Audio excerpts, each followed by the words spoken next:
제자 훈련이 왜 필요한가라는 생각을 같이 해봅시다. 여러분, 예수님이 온 세상을 구원하러 오셨습니다. 근데 그분이 온 세상을 구원하러 오셨으면 더 많은 사람들에게 복음을 전하시고 더 많은 사람들에게 시간을 많이 할애하셔야 되잖아요. 그리고 또 이번에 생각해 봤어요. 그렇게 많은 온 세상을 구원하시려면 예수님이 좀 어디든 다 가셔야 되잖아요. 그런데 그러려면 3년 반이라는 공생애는 너무 짧지 않은가? 그럼 왜 30년 동안 예수님이 이렇게 묵혀서 사시다가 그러다가 30살 넘어서 이제 등장하셔서는 그때부터 사역을 시작하신 거예요. 그래서 공생애라고 그러지 않습니까? 근데 공생애 하시는 시간 동안에도 그 3년 반이라는 그 짧은 시간에 어떻게 그분이 하나님 나라를 세우겠다 하셔서 회개하라, 천국이 가까웠느니라 이렇게 말씀하시면서 등장하셨는데 제일 먼저 하신 일이 뭐냐면 제자들을 부르신 거예요. 12명의 제자들. 그리고 예수님의 3년 반 동안 가장 많은 시간을 어디에다 보냈냐 생각하면 그분이 대중설교도 하셨고 그 다음에 또 병도 고치셨고 또 귀신도 쫓아내셨고 많은 일을 하셨지만 그분이 가장 많은 시간을 어디다 보내셨습니까? 제자들과 함께 사는 데다가 거의 많은 시간을 가장 귀한 시간은 꼭 제자들과 보내셨어요. 그래서 대중설교를 안 하신 거 아니에요. 대중설교를 하시고 나서도 그들이 못 알아들을 적에는 비유로 말씀하시니까 다 못 알아들어서 궁금한데 절대 대답 안 하시고 제자들 따로 불러다가 제자들에게만 설명하시는. 그리고 많은 기적을 행하시고도 꼭 말씀하시기를 아무에게도 말하지 말라. 꼭 못 드러내게 하십니다. 여러분 생각해보면 예수님이 참 멋있는 일을 행하면 온 세상이 믿지 않겠습니까? 그러면 더 많은 사람들에게 많은 시간을 할애하시고 하셔야 되는데 그분은 어디다가 결국 3년 반 동안 그분이 집중하신 사역이 있다고요. 그게 뭐냐? 처음에 시작하기를 제자들을 지금 오늘 마태복음 4장 19절도 회개하라 천국이 가까웠느니라 그리고 갈릴리 바나로 다니시다가 제자들을 부르시면서 하신 말씀. 나를 따라오너라. 내가 너희로 사람을 낚는 어부가 되게 하리라. 이것부터 시작하셨어요. 그래서 다 많지도 않아요. 많지도 않고 딱 12명만 딱 뽑으시고 그리고 12명과 같이 사시는 거예요. 같이 사시면서 그들을 훈련하는 일에 가장 귀한 시간을 보내셨습니다. 그래서 전도 사역에 유명한 그런 로버트 컬먼 박사가 계십니다. 그 목사님이 계신데 그분은 이렇게 말씀하십니다. 예수님의 방법은 예수님이 온 세상을 구원하시는 방법, 예수님이 이 땅에 하나님 나라 왕으로서 이 땅에 하나님 나라를 심는 방법이 뭐냐면 사람들이었다. 그리고 그 중에서도 특별히 소수의 사람들이었다라고 말합니다. 생각해보면 그 많은 그 시대에 많은 사람들이 있는데 그 중에 12명이었고 12명 중에서도 꼭 세 사람만 또 따로 불러서 변화산에 가시고 세 사람만 따로 겟세마네 동산에서 기도하실 때도 가장 가까이에 두셨습니다. 그러면 그들이 특별한 사람들이었나? 아니에요. 어떤 사람들입니까? 아무도 그 중에는 공회에서 어떤 공식적인 중요한 직분을 가진 사람은 한 사람도 없습니다. 레위 제사장의 계열에 속한 사람도 하나도 없습니다. 다 평범한 어부요, 노동자요. 무슨 정식 교육을 받은 사람도 하나도 없습니다. 세리요. 그래서 오죽하면 죄인들의 친구라고 하겠습니까? 그러니까 한마디로 어떤 사람들이냐? 죄인들이었어요. 세상 사람들이 보기에 갈릴리 촌뜨기들이었어요. 오죽하면 사도행전에서는 대제사장들과 서기관들이 뭐라고 얘기합니까? 공회원들이 말하기를 베드로를 보고 학식에 학문이 없는 평범한 사람이로다. 근데 어떻게 저렇게 말을 잘하냐? 당할 수가 없어요. 그들의 말을. 너무 평범한 사람들이었어요. 근데 그들에게 딱 한 가지가 있어요. 그게 뭐냐면 예수님한테 배우고 싶어서 따라온 사람들이. 딱 그거 한 가지밖에 없어요. 나를 따라오너라. 그럼 따라오는 사람들이었어요. 그리고 가룟 유다 빼놓고는 정직해서 자기 부족을 늘 책망받을 일을 잘해요. 그죠? 혈기도 많고 그냥 뭐 이렇게 뭐가 안 된 부분이 많아요. 인격적으로 되는 것도 아니고 훈련이 된 것도 아니고, 그런데 딱 한 가지 잘하는데 그게 뭐냐면 예수님이 책망하시면 딱 자기 부족을 인정할 줄 아는 사람들이었어요. 그래서 이 배우고자 하는 자세, 다 버리고 예수님을 따라가는 자세, 그거 한 가지만 있었어요. 그런데 이렇게 학문 없는 이 범인들을 온 세계를 구원할 하나님 나라를 세우는 자들로 예수님이 훈련시키신 거예요. 그래서 이렇게 예수님이 처음에 말씀하실 적에 그들을 불러가지고 말씀하실 때 뭐라고 하냐면, 나를 따라오너라. 내가 너희로 사람을 낚는 어부가 되게 하리라 그러셨어요. 어부가 되게 하리라. 사람을 낚는, 다시 말하면 영혼을 구원하는 기술을 가르쳐 주리라. 그런 거예요. 고기 낚는 기술이 아니라 사람을 낚는 기술을 내가 가르쳐 주리라. 그러고 그분이 이 세상을 떠나실 때 부활 승천하시면서 마지막 그분이 하신 말씀은 뭐예요? 그러니까 사역의 시작이 나를 따라오너라. 내가 너희로 사람 낚는 어부가 되게 하리라. 그러시더니 맨 마지막에 하신 말씀이 뭐예요? 너희는 가서 모든 족속으로 제자를 삼으라 그랬어요. 제자를 삼으라는 건 제 나를 만들라고 해요. 아니, 제자로 부르셨어요. 나를 따라오너라 하셨는데 마지막에는 제자를 만들라 그러셨어요.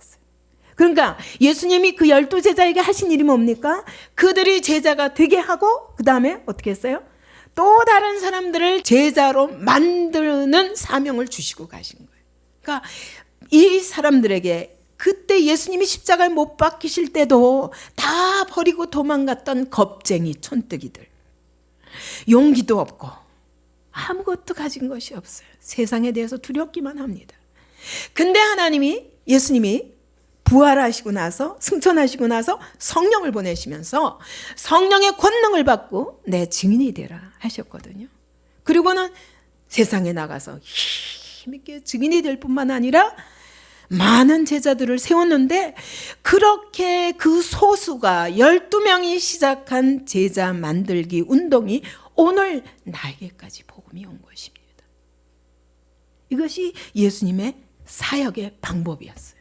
예수님이 하나님의 나라를 세우시는 방법이었어요. 그래서 가서 이 제자들이 다니면서 예수님이 베푸셨던 그 세례를 베풀고, 그들이 세례 베풀 때 성령 세례가 일어나고, 그래서 그들에게 계속 복음을 가르치면서 내가 너에게 분부한 모든 것을 가르쳐 지키게 하라. 교회를 세운 거예요. 바로 이 12명의 제자들이. 자, 그런데 여기서 우리가 한 가지 두 번째로 생각해야 될 것이 뭐냐면, 우리는 여러분 제자 그러면 무슨 생각하세요? 아, 난 제자 아니야. 그죠? 난 제자 아니야. 근데 아무도 난 그리스도인이 아니야 이렇게는 말을 안 해요. 그죠? 그래서 우리는 그리스도인이라고 그러면 훨씬 편해요. 근데 제자라고 그러면 부담스럽습니다. 그죠? 그런데 성경에 보면요, 그리스도인이라고는요 딱 3번밖에 안 나와요. 그거에 비해서 제자라는 단어는 몇 번 나오냐면 315번이 나와요. 그러니까 예수님은 우리를 부르시기를 어떻게 부르시기를 원하냐면 제자라고 부르셨어요. 제자로 부르신 거야. 베드로와 요한과 안드레와 빌립과 이런 사람들만 제자로 부르신 게 아니라 오늘 우리도 제자로 부르신 거예요. 그러면 그리스도인은 언제 쓰이냐? 사도행전 11장 26절을 한번 보겠습니다. 사도행전 11장 26절 시작. 만남에 안디옥에 데리고 와서 둘이 교회에 1년간 모여 있어 큰 무리를 가르쳤고 제자들이 안디옥에서 비로소 그리스도인이라 일컬음을 받게 되었더라. 이게 무슨 얘기입니까? 여러분, 이것은 안디옥 지역에 사는 사람들이 안디옥 교인들을 부른 별명이에요. 그리스도인이다. 그러니까 이거는 우리들이 자칭 그리스도인이라고 한 게 아니라 제자들이 안디옥에서 제자들인데 하나님은 제자들로 부르셨고 제자들로 살고 있는데 안디옥에 있는 사람들이, 다른 불신자들이 그리스도인이라고 별명을 붙인 거예요. 그러니까 여러분, 그리스도인이란 하나님의 시각으로 본 용어가 아니에요. 그 다음에 두 번째 한번 보시겠습니까? 사도행전 26장 28절. 아그리빠가 바울에게 이르되 내가 저것 말로 나를 권하여 그리스도인이 되게 하려는도다. 아그리빠가 바울이 자기에게 전도하니까 하는 말이에요. 나보고 그리스도인이 되게 하려고 네가 지금 권하는 거구나. 이건 조롱하는 말이에요. 나보고 그리스도인이 되라고? 내가 왕인데 그리스도인이 되라고? 라고 말하는 거예요. 세 번째 한번 보시겠습니까? 베드로전서 4장 16절에 만일 그리스도인으로 고난을 받으면 부끄러워하지 말고 도리어 그 이름으로 하나님께 영광을 돌리라. 여기서 그리스도인이란 뭐냐면 누가 부른 거예요? 누가? 이 당시 베드로전서가 어떻게 쓰여졌어요? 네로 황제의 핍박 당시에 수많은 그리스도인들이 그리스도인이라는 이름 때문에 화형을 당하고 죽임을 당하고, 왜요? 범죄자 취급을 하는 거예요. 그래서 여기서 내가 그리스도인이라는 것 때문에 고난을 받으면 그 얘기는 로마 사람들이 보기에 범죄자야. 그러니까 이때 그리스도인이란 여러분 우리를 불러야 할 것이 아니라 세상이 우리를 가리켜서 그리스도인이라고 조롱하는 말이요, 핍박하는 말이요, 범죄자라고 정죄하는 말이에요. 왜? 아니 미련하지. 십자가에 못 박혀 죽어서 이 땅에 있지도 않은 그 예수를 메시아라고 믿는 이 바보들아 하는 말이에요. 한마디로. 여러분 그리스도인이라는 것으로 정착하면 안 됩니다. 제자와 그리스도인의 차이가 뭐냐? 제자는 예수님이 우리를 부르신 목적이요, 우리를 부르시고 만들어 가시는 목적입니다. 예수님의 시각으로 우리를 제자라고 부르신다면 그리스도인은 세상의 시각으로 우리를 바라볼 때 이 저 한심한 그리스도인들, 왜? 십자가에 못 박혀 죽인 예수를 메시아라고 하는 저 어리석은 사람들라고 부르는 거예요. 우리가 물론 세상 가운데는 그리스도인으로 나타나야 되지만 여러분 예수님 보시기에 분명히 제자로 살지 않으면 안 됩니다. 그래서 예수님은 제자를 선택하시고 제자를 세워서 또 다른 제자를 세울 수 있는, 다른 제자를 만들 수 있는 제자들로 만드시는데 3년 반 공생애를 다 쓰신 거예요. 여러분 그렇다면 우리가 오늘 교회가 해야 할 일이 과연 뭘까요? 저는 확신하건대 제자를 세우는 일에 집중해야만 됩니다. 예수님처럼. 왜냐하면 예수님도 하나님의 아들도 그와 같이 소수 집중해서 훈련시키지 않으면 도저히 제자로 훈련시킬 수 없었는데, 여러분 우리가 가진 게 뭐라고 우리가 훈련받지 않고 어떻게 제자가 될 수 있습니까? 없습니다. 그러면 제자란 뭔가를 또 한 번 더 깊이 생각해 봅시다. 그래서 이제 또 다른 제자를 만드는 데까지. 근데 존 스타트 목사님이 이런 얘기를 합니다. 우리가 왜 그리스도인으로 남기를 원하는가? 제자로 변화되기보다는 그냥 그리스도인으로 살기를 바랍니다. 그래서 그리스도인이라는 말은 오늘날 현대 교인들이 잘 쓰지만, 그러나 제자라는 말을 쓰기를 꺼려 하는데, 왜 그러냐면 철저한 제자도를 회피하고 적당히 헌신할 만한 영역을 고르고 대가를 치러야 할 영역은 피하려는 자세 때문이다. 이렇게 말합니다. 여러분 자신에게 한번 비춰보십시오. 혹시 그렇지 않습니까? 여러분 정말 제자 되기 원하십니까? 정말 제자가 아니면 안 된다고 생각하십니까? 아니면 제자는 특별히 목사나 선교사나 이런 사람들만 제자라고 생각하십니까? 이건 굉장히 사단이 우리를, 오늘 현대 교인들을 속이는 방법입니다. 그러면서 존 스토트 목사님이 이렇게 얘기합니다. 레디컬 제자라야 된다. 다시 말하면 급진적인 제자가 되어야 한다라고 말합니다. 이 급진적인 레디컬이라는 말은 라틴어 라딕스에서 왔거든요. 근데 그 라딕스는 어떤 뜻이냐면 극단주의적인 그런 진보 개혁적 입장을 견지하는 정치인들을 가리키는 말이에요. 그러니까 여러분 이 레디컬이라는 말이 무슨 뜻이냐면 아주 철저하게 헌신된 사람들, 그런 철저하게 헌신된 제자라야 한다라고 레디컬 디사이플라고 그가 책을 쓴 게 있어요. 그러면서 그가 이런 말을 합니다. 왜 제자라고만 하지 않고 레디컬 제자가 되어야 된다고 말하냐? 급진적인 제자가 되어야 된다고 말하는가? 그 급진적인 성향은 뭐냐?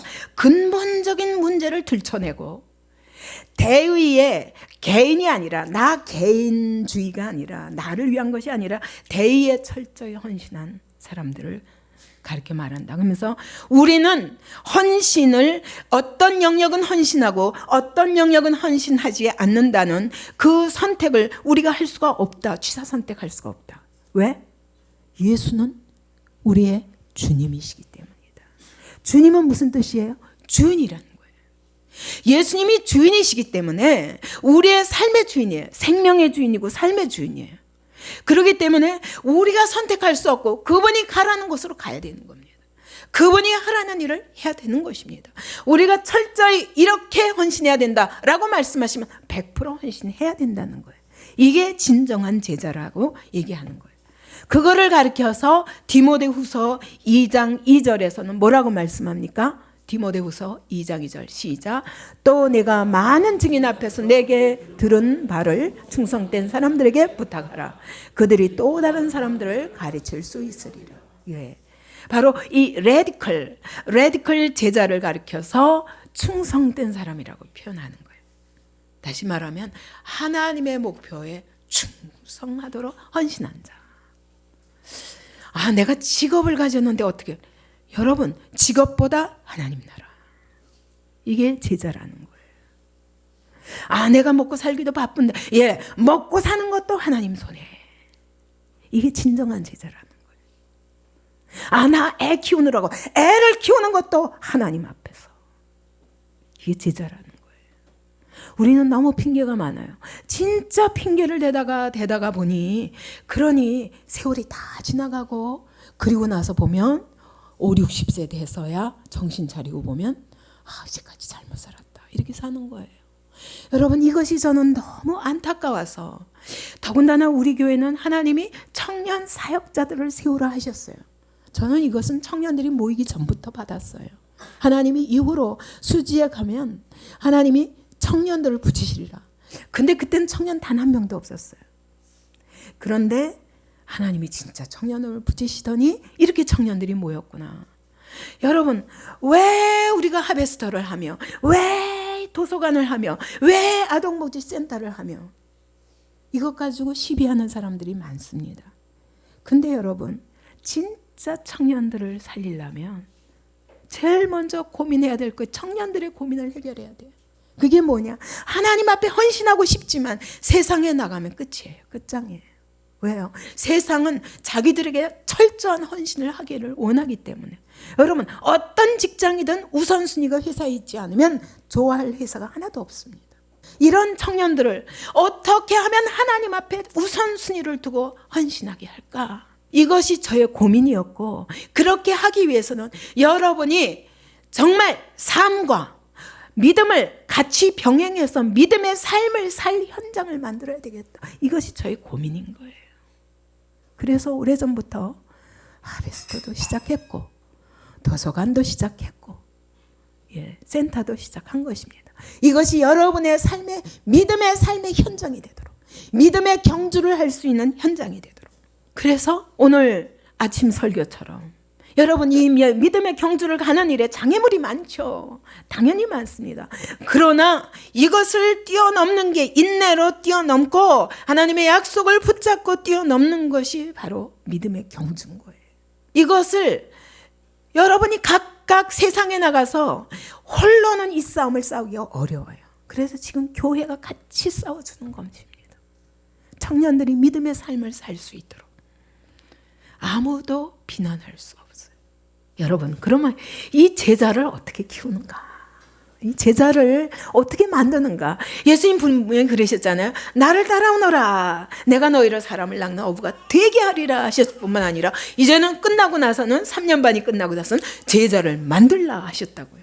그러니까 제자를 만들 수 있는 제자들을 12명을 세우신 것입니다. 그 예수님의 방법이 곧 우리의 방법이에요. 그럼 예수님이 어떻게 하셨는가 보면, 여러분, 예수님의 제자 훈련 방법이 뭐였습니까? 아예 같이 사는 거예요. 같이 사는 거예요. 아니, 왜 이렇게 복잡한, 여러분을 우리가 이렇게 일주일에 한 번 만나면 굉장히 좋은 얼굴로 안녕하십니까? 고상하게 인사하고, 자, 한 주간 동안 잘 지내십시오. 그리고 다음 주에 만나면 저도 편하고 참 편해요.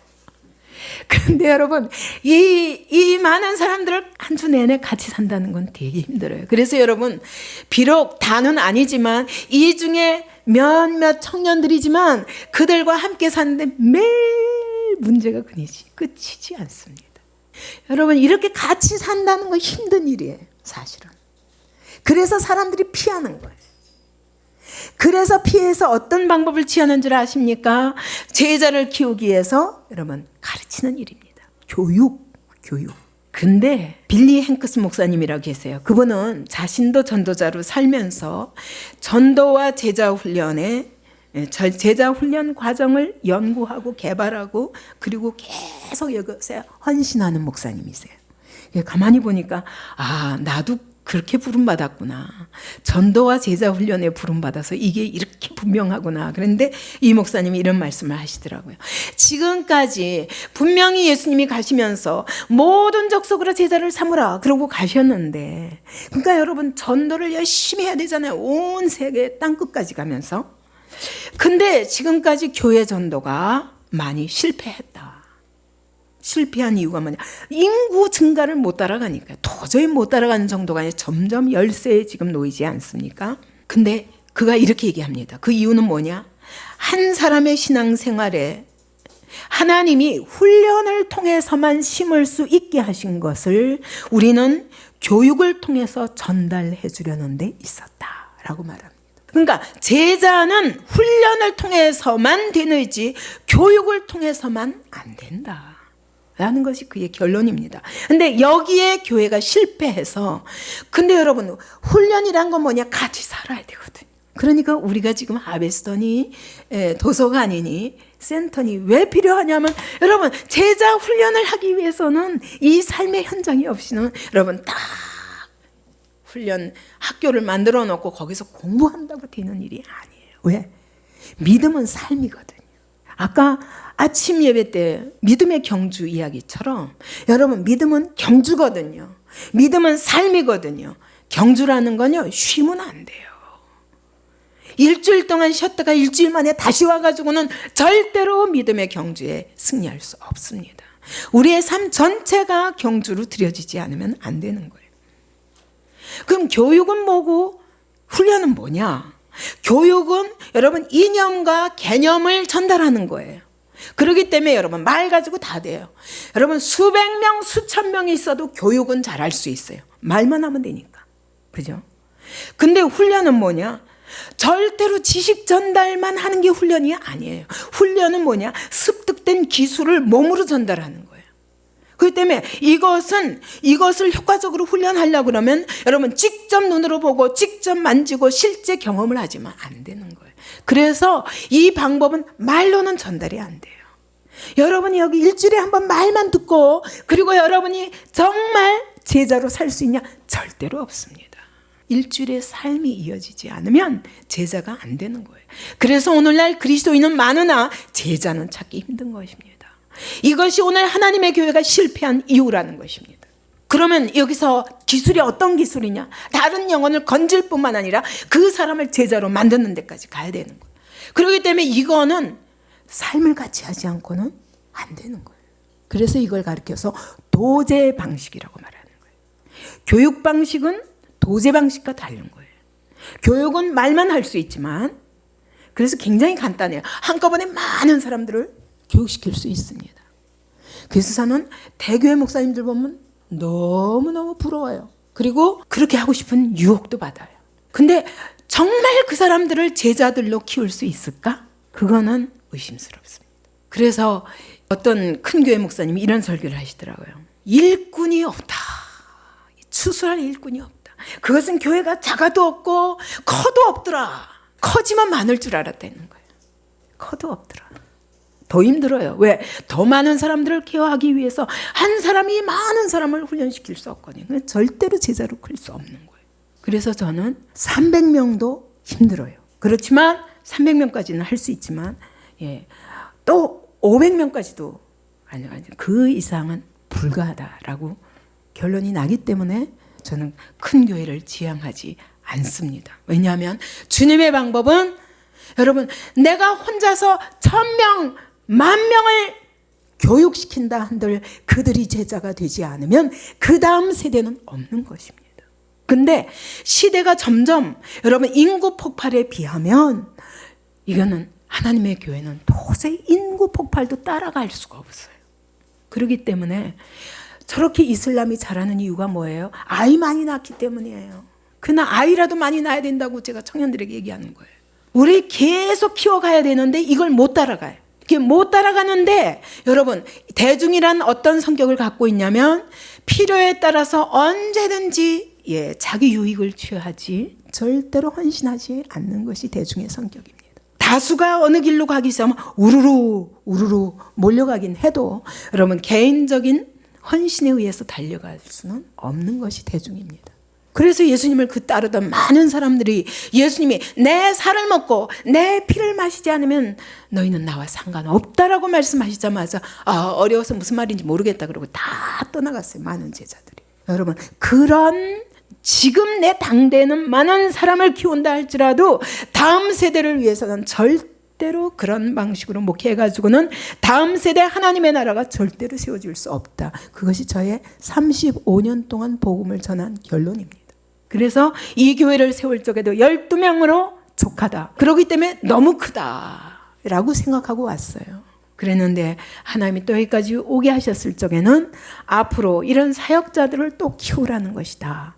그래서 저는 앞으로 저쪽으로 가면 우리 안에서 사역자를 키울 뿐만 아니라 이번에 하나님이 보내주신 그 목사님처럼 정말 하나님의 뜻대로 목회하고 싶은데 너무너무 힘든 분들을 내가 돕는 일도 앞으로 사역자로 세우는 일이다 라고 생각하고 있습니다.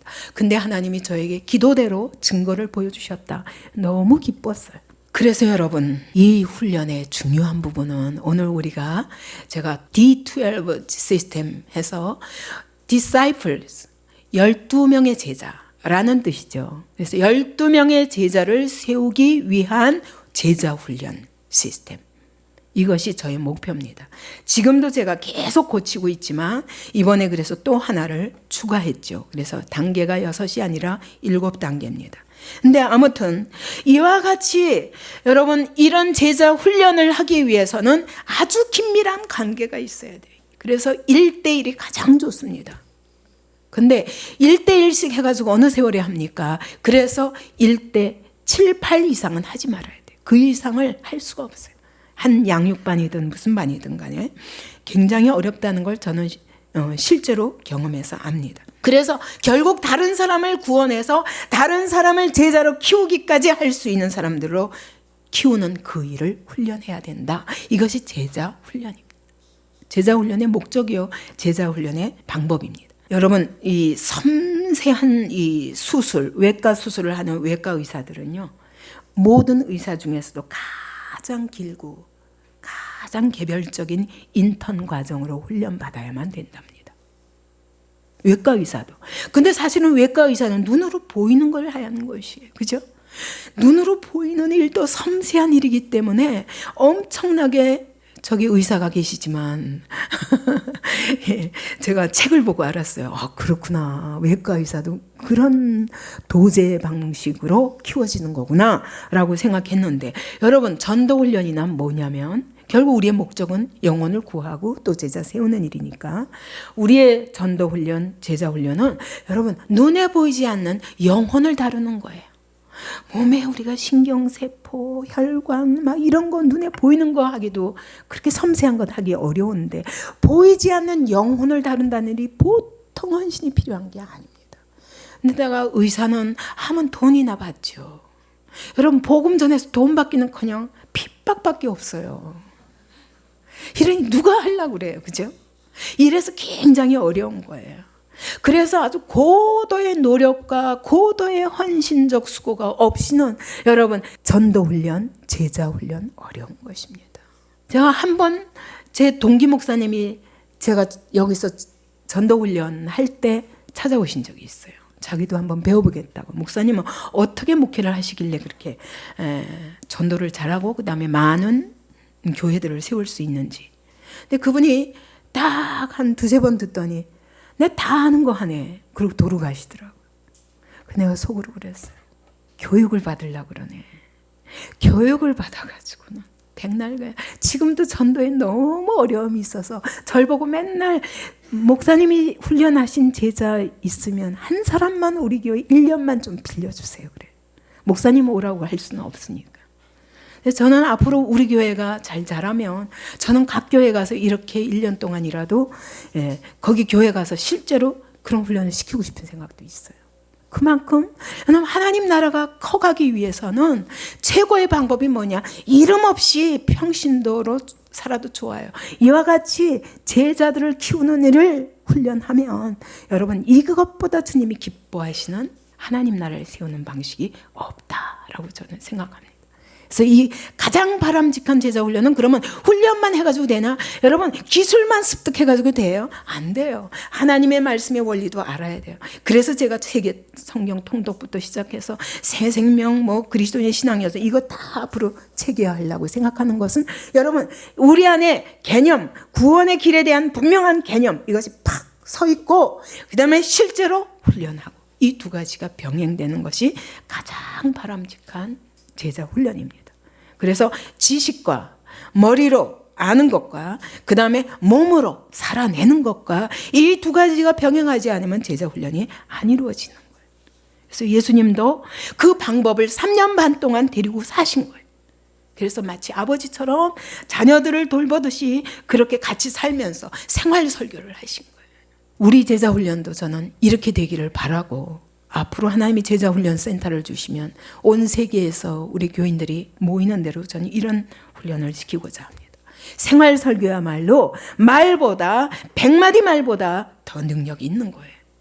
그래서 여러분 자식을 보면요 그렇게 아버지를 비판하면서도 딱 닮아요. 왜요? 보고 배운 게 그거밖에 없기 때문에 자기도 모르게 나가는 거예요. 이것이 가장 좋은 제자훈련이다 저는 생각합니다. 그래서 허셀 홉스 목사님은 이렇게 얘기합니다. 내가 전도한 사람이 전도자가 될 때까지는 아직 전도는 완성되지 않았다. 여러분 전도해서 교회에다가 끌어다 앉히는 게 전도가 아니라고요. 어디까지 해야 되냐?